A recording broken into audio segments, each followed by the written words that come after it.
बच्चों मुझे सुबह से काफ़ी मैसेजेस आए कि मैम हमारा स्पीच रह गया, हमें स्पीच बहुत मुश्किल लग रहा है, हम वो मिस कर दें। लेकिन बेटा मुझे समझ नहीं आई कि क्यों आप लोगों को इतना मुश्किल लग रहा है बेटा, जबकि मैंने ये बिल्कुल लास्ट वाले डेज़ में करवाया है, फिर भी आप लोगों को बहुत मुश्किल लग रहा है। तो चलो मैं ओवरव्यू दे रही हूँ, डिटेल आप लोग खुद ही देख लेना, ओके। स्पीच की सबसे पहले तो बेटा डेफिनेशन होगी, और आपको पता है कि स्पीच क्या होता है, ये तो आप सबको मेरे से ज़्यादा पता होगा ना कि स्पीच होता क्या है। स्पीच ये होता है बेटा कि देखो आप हमेशा अपनी ज़िंदगी में कुछ ना कुछ सोच रहे होते हो, ओके, और वो जो सोच रहे होते हो उसको आपको वर्ड्स में भी कन्वर्ट करना पड़ता है, क्योंकि कोई आपके दिमाग के अंदर घुस के सोचेगा तो नहीं, देखेगा तो नहीं कि आप क्या सोच रहे हो ना, तो आपको जो भी आप सोच रहे हो वो वर्डिंग में बयान करना पड़ता है। तो वो जो आप सोच रहे हो उसको किसी आर्टिकुलेट साउंड में प्रोड्यूस करना, उसको कहते हैं स्पीच। अब आर्टिकुलेट साउंड क्या होती है? आर्टिकुलेट का मतलब कि कोई ऐसी साउंड हो जो कि दूसरे को समझ आए, जिसका कोई ना कोई मीनिंग हो, तो उसको क्या कहते हैं? स्पीच कहते हैं। और स्पीच क्या होता है? ब्रेन का सबसे बड़ा फंक्शन होता है। जैसे ब्रेन के हमने बहुत सारे फंक्शंस पढ़े थे ना सेरिब्रल कॉर्टेक्स में, जहाँ पे हमने पढ़े थे, तो उसमें बेटा बहुत ही इंपॉर्टेंट एक जो फंक्शन होता है ब्रेन का, वो क्या होता है कि वो स्पीच को कंट्रोल करती है। अगर खुदा न खास्ता ब्रेन में कोई प्रॉब्लम हो जाता है, पैरालिसिस जिस तरह से हो जाता है अक्सर पेशेंट्स को, तो फिर क्या होता है, उनकी स्पीच भी अफेक्ट होती है। तो स्पीच क्या होता है? ब्रेन का बहुत बड़ा फंक्शन होता है, ओके। नेक्स्ट पैराग्राफ तो बहुत ही ईजी लिखा हुआ है, उसमें ये लिखा हुआ है कि अगर किसी भी साउंड को आप वर्बली प्रोड्यूस कर रहे हो, मतलब जिस तरह बोल के बयान कर रहे हो, तो वो क्या होती है? वो स्पीच होगी। अगर उसी बोलने को आप लोग लिखोगे, मतलब विजुअल सिंबल्स में, मतलब कोई ऐसी चीज़ जो आप देख सको ऐसे सिंबल्स में, तो उसको आप क्या कहोगे? राइटिंग कहोगे। ये भी स्पीच का ही पार्ट होता है। स्पीच के पार्ट में स्पीच आ जाता है, राइटिंग आ जाता है, और रीडिंग आ जाता है। ये सब इंटरकनेक्टेड होते हैं, ओके। आप ये ना सोचना कि राइटिंग और रीडिंग का स्पीच से कोई लेना देना नहीं होता, इनका भी लेना देना होता है, और इनको कौन सी चीज़ें कंट्रोल करती हैं वो हम अभी आगे पढ़ेंगे, ओके। अच्छा, और अगर वही जो विजुअल सिंबल्स हैं उनको हम लोग रिटन वर्ड्स में क्या करें? वर्बली बयान करें, मतलब ओरली बयान करें, तो वो क्या हो जाएगा? वो रीडिंग हो जाएगी, ठीक है।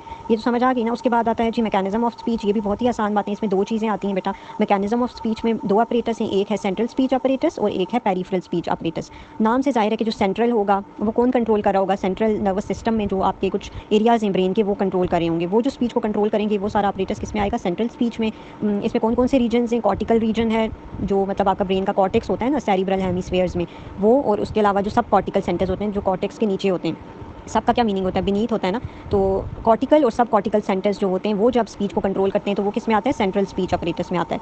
अच्छा, और उसके बाद जो पेरिफेरल स्पीच अपरेटस है उसमें कौन कौन से एरियाज आएंगे? उसमें बेटा आपका लैरिंग्स, फेरिंग्स, आपका माउथ, आपकी नेजल कैविटीज, टंग, लिप्स, ये सब चीज़ें। मतलब देखो जब आप बोलते हो तो सिर्फ ब्रेन का फंक्शन तो नहीं होता ना, ब्रेन के एरियाज तो सिर्फ कुछ नहीं कर रहे। जब तक सिर्फ ब्रेन के करेंगे तो वो तो फिर सिर्फ ये होगा कि सेंट्रल स्पीच मतलब प्रोड्यूस होगी। अब देखो बहुत सारी साइड बाय साइड और चीज़ें भी होती हैं जो कि आपकी स्पीच को प्रोड्यूस करती हैं, जिसमें कौन कौन सी चीज़ें आती हैं? देखो जब तक आपका माउथ नहीं होगा खुदा न खास्ता, अगर टंग खुदा न खास्ता ना हो, लिप्स ना हो, नेजल कैविटीज़ ना हो, ये सब कुछ ना हो, तो आप प्रॉपर्ली स्पीच प्रोड्यूस नहीं कर सकते, ओके। तो ये किस में आ जाएंगी? ये सारी चीज़ें पेरिफेरल स्पीच अपरेटस में आएंगी। और फर्दर इसका ये लिखा हुआ है कि ये रिस्पायरेटरी सिस्टम के साथ कोऑर्डिनेशन में काम करता है। इसका ये मतलब कि देखो बेटा जब आप रिस्पायरेशन कर रहे होते हो ना, तो स्पीच का और रिस्पायरेशन का बहुत आपस में इंटरकनेक्शन होता है। कि मतलब देखो अगर आप सांस लेना बंद कर दो और फिर आप स्पीच करने की कोशिश करो, मतलब कुछ बोलने की कोशिश करो, तो तब तो आप नहीं बोल सकते ना। आप सिर्फ तभी बोल सकते हो जब आपकी रिस्पायरेशन इंटैक्ट होती है। इंस्पायर और एक्सपायर तब आप कर रहे होते हो ना स्पीच के बोलते हो। बस आगे ये बातें लिखी हुई हैं।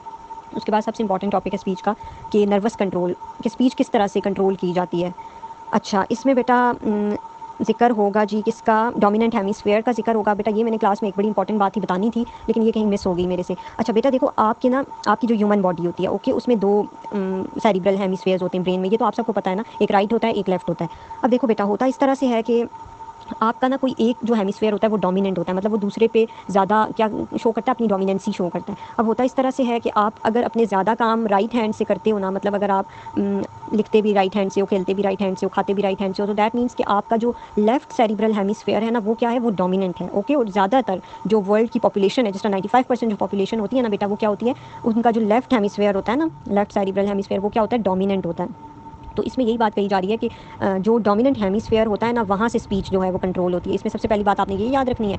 अच्छा, उसके बाद बेटा ये होता है कि बस डोमिनेंट हेमिस्फेयर वाली बात समझ आ गई ना। और अगर आप सोचो बाकी 5% कौन लोग रह जाते हैं? वो लोग जो लोग लेफ्टी होते हैं ना, जो लेफ्ट से लिखते हैं, खाते हैं, पीते हैं, सारा काम जो लेफ्ट हैंड से करते हैं, तो दैट मीन्स कि उनका राइट जो सेरिब्रल हेमिस्फेयर है वो क्या है? डोमिनेंट है, ओके। ये बात भी आपने याद रख लेनी है। उसके बाद दो तरह के एरियाज़ होंगे, मोटर और सेंसरी। देखो मोटर एरियाज़ वो होंगे जो कि स्पीच की मोटर में हेल्प करेंगे। मोटर क्या होता है? मोटर रिलेटेड टू मूवमेंट होता है, ओके। स्पीच की मतलब जो भी वो एरिया जो मोटर स्पीच को कंट्रोल करेंगे वो मोटर एरिया में आएंगे। और फिर दूसरे होते हैं सेंसरी एरियाज जो कि सेंसेशंस करते हैं। अब देखो स्पीच की सेंसेशंस में क्या आता है? आपका सुनना, आपका देखना, ये सब चीज़ें ना स्पीच की सेंसेशंस में आती हैं, ओके। जब तक आप सुनोगे नहीं, समझोगे नहीं, देखोगे नहीं, तो आप किसी चीज़ को वर्बली बयान नहीं कर सकते, ओके। तो ये सब चीज़ें इंटरकनेक्टेड होती हैं।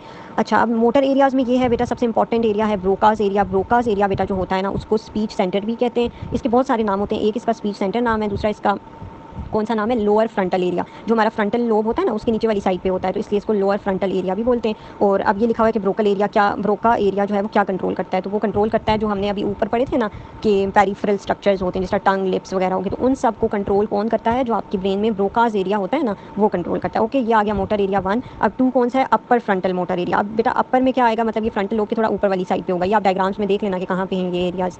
अच्छा, तो जो अपर फ्रंटल मोटर एरिया होगा वो क्या करेगा, वो राइटिंग की जितनी भी मूवमेंट्स होंगी ना उनको कोऑर्डिनेट करेगा। मैंने ऊपर आपको पहले ही ये बात बता दी थी कि स्पीच में सिर्फ स्पीच नहीं आती, उसमें राइटिंग आती है, उसमें रीडिंग आती है, हर चीज़ आती है। इस बात में भी कंफ्यूज नहीं होना। ओके, अब सेकंड आ जाते हैं जी सेंसरी एरियाज़। इसमें बेटा 3 तरह के एरियाज़ हैं। पहला जो आ जाता है वो है सेकेंडरी ऑडिटरी एरिया। नाम से जाहिर है कि ऑडिटरी का क्या मतलब होता है, ये रिलेटेड टू हेयरिंग होता है ना, तो ये वो एरिया होता है जो आपकी सुनने में या हेयरिंग में हेल्प करता है। ओके, ना सिर्फ सुनता है बल्कि उसको इंटरप्रेट भी करता है, मतलब उसको समझने की भी कोशिश करता है, और जितना भी आप लोग मतलब सुन रहे हो ना तो उसको क्या करेगा, स्टोर करके रखेगा।